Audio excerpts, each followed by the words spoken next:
j'en ai marre. Vraiment, j'en ai marre. Je suis fatigué. Je deviens fou. Je suis fatigué de vous voir toujours dans les écrans. Pas vous, mes enfants. J'aimerais bien vous voir.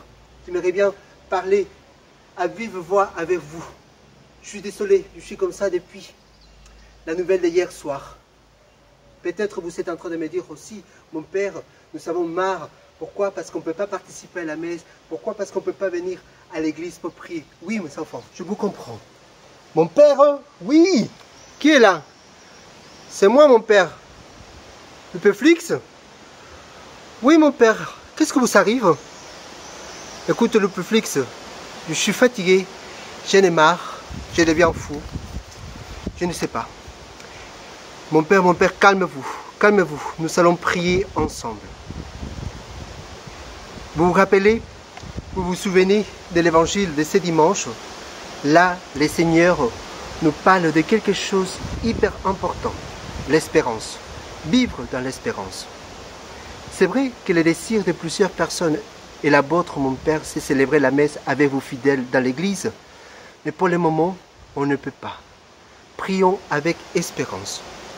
L'évêque de Toulon nous dit que le grand défi d'aujourd'hui, c'est l'espérance. Venez mon Père, venez, nous allons prier. Tu as raison, le Peflix. Nous allons prier ensemble. Je vous salue Marie, pleine de grâce. Le Seigneur est avec vous. Vous êtes bénie entre toutes les femmes, et je suis le fruit de vos entrailles béni. Sainte Marie, Mère de Dieu, priez pour nous, pauvres pécheurs, maintenant et à l'heure de notre mort. Amen. Merci le Peflix, heureusement que tu es là pour m'aider. Mon Père, vous savez que peut-être la semaine prochaine,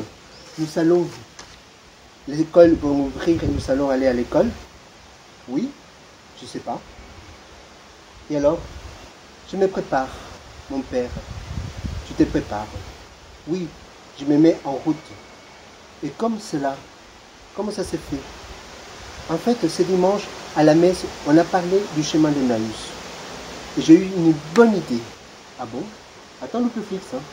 Le chemin d'Emmaüs, rappelle-toi, c'est Jésus-Christ qui vient rejoindre ses apôtres pour les dire qu'il est vivant. Oui, mon Père, je connais l'histoire. Alors, je ne comprends pas les rapports avec le chemin d'Emmaüs. Vous savez, mon Père, le Seigneur m'invite de passer de l'espoir à l'espérance. Et j'ai besoin de cette espérance pour aller à l'école, pour faire confiance à Dieu et pour lui rendre grâce pour la vie. Ah, tiens, tu es un de ses disciples. Mais je continue à ne pas comprendre les rapports entre le chemin d'Emmaüs et le chemin de l'école.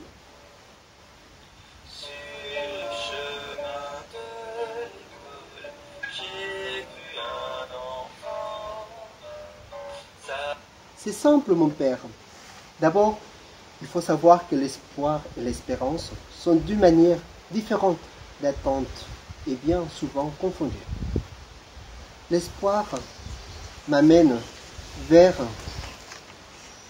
la terre, et l'espérance m'amène vers le ciel.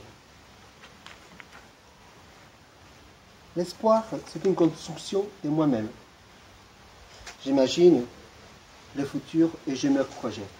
L'espérance, c'est un don de Dieu. C'est une confiance pure en l'avenir. L'espoir peut être déçu, mais peut durer, ne dure pas beaucoup. L'espérance ne déçoit pas et ne s'étend jamais. L'espérance, ce n'est pas l'espoir que tout va bien se passer. L'espérance est la certitude que Dieu est avec moi et tout va se bien passer. Il veut mon bien. Donc, je me prépare dans mon cœur en sachant 6 petites choses à la lumière du chemin d'Emmaüs. Ah bon? Allons-y. La première chose, mon Père, le Seigneur rejoint les disciples dans leur route.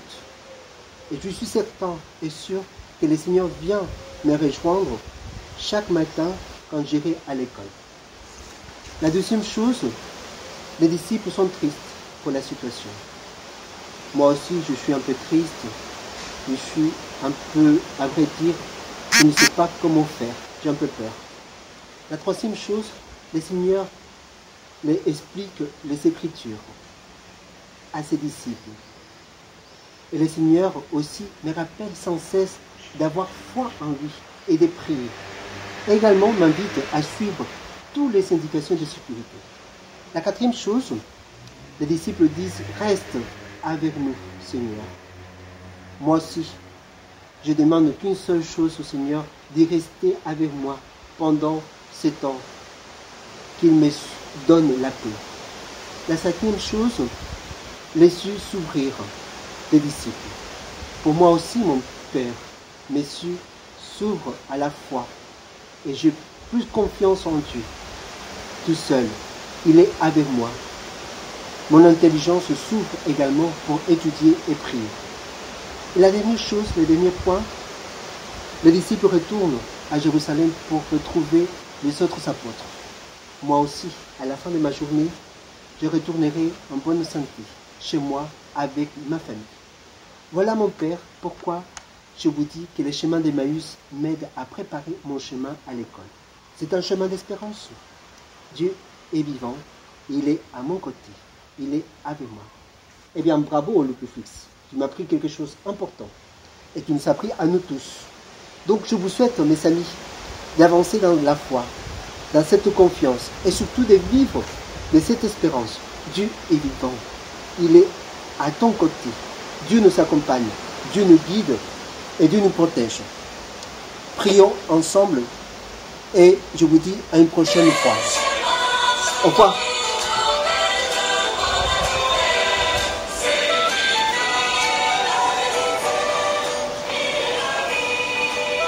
Jamais homme n'a parlé ainsi que celui-là, pour personne.